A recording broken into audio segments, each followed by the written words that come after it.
Hey Perfect Bakers, Matthew Barbie here. Just wanted to take a moment to give you some quick tips and tricks to set you up for success on your next cake decorating project. You'll most certainly want to have a pastry bag.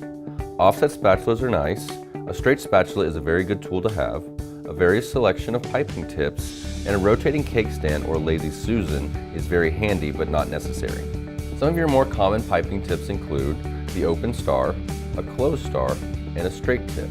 The techniques you see here will apply to almost any tip on the market. So the first thing you'll want to do is fill your pastry bag. So start by folding the top over to make a little cuff so you have something to hold on to. Then insert your pastry tip into the bag so you know how big of a hole to cut. Then cut off the tip of the bag and press the pastry tip through. So twist a little bit of the bag and press it into the pastry tip. This will keep the frosting from coming out the bottom as you fill the bag. Then place your hand in the cuff, open up the funnel, get the spatula and begin to put your frosting into the pastry bag. Do so gently and neatly so you don't get frosting all over your hands. Try not to overfill your pastry bag. This will give you room to tie off the top and much more control when you start to pipe. So press your filling down to the bottom of the bag, bring the top together, and twist it so it's nice and closed. Then you'll unwind the pastry tip, get the air out of the bag, and you're ready to start piping.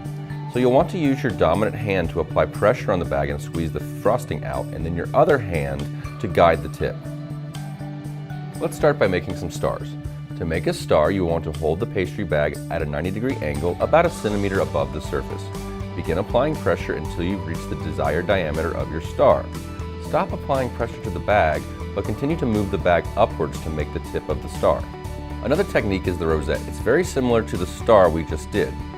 Now, holding the pastry bag at a 90-degree angle, again about a 1/4 inch above the surface, begin to apply pressure to the bag and move the tip in a tight circle. To finish your rosette, stop applying pressure to the bag, but continue moving the tip in a circular motion to close off the rosette. The shell technique is one of those common ways to decorate a cake.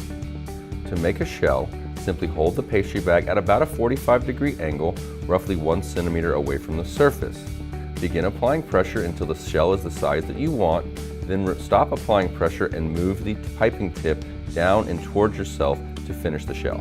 Then start your next shell where you finish the last one. These are just a few examples of a variety of piping techniques. Most of these techniques will work with almost any pastry tip.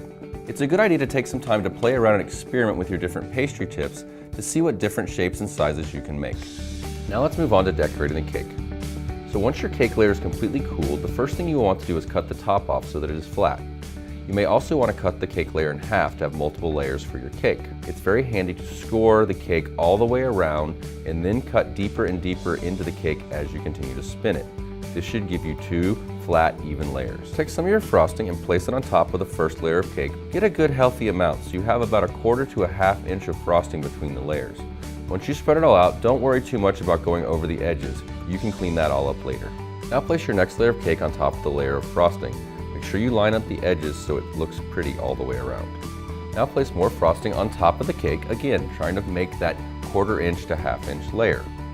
So just start at the beginning and just spread it around, get it sort of even, and then you can rotate the cake to even it out. Don't worry about going over the sides, again you'll clean that up later as well. Now moving on to the sides. Get a pretty good amount of frosting on your spatula and begin to cover the sides of the cake. Don't worry about going too heavy, a lot of this will come off as you begin to smooth the sides of the cake. You can also see how the rotation of the cake makes this much simpler. Once you've covered the sides with a 1/4 to a 1/2 inch of frosting, then you can begin to smooth it out. Gently spin the cake, holding your spatula at a 90-degree angle to get a nice smooth edge all the way around. Don't worry too much about the top of the cake at this point. Just make sure your sides are nice and smooth. Then go around the bottom, cleaning up the edge so you have a nice clean area to pipe. Then finally, go back and smooth out the top of the cake. Now let's start piping and decorating your cake. So we're going to do some shells in this cake. So again, holding the pastry bag at a 45-degree angle, begin making your shells. Start your next shell at the base of the previous one. This shell will cover up the base of the last one. Then gently go all the way around the cake until you've completed the top. Now moving on to the border, again holding your pastry bag at about a 45-degree angle, about a 1/4 inch away from the surface and a little bit away from the cake so the frosting has room to expand. Start by making a few shells and then rotate the cake. This will make the whole process much easier as where you're working is always directly in front of you.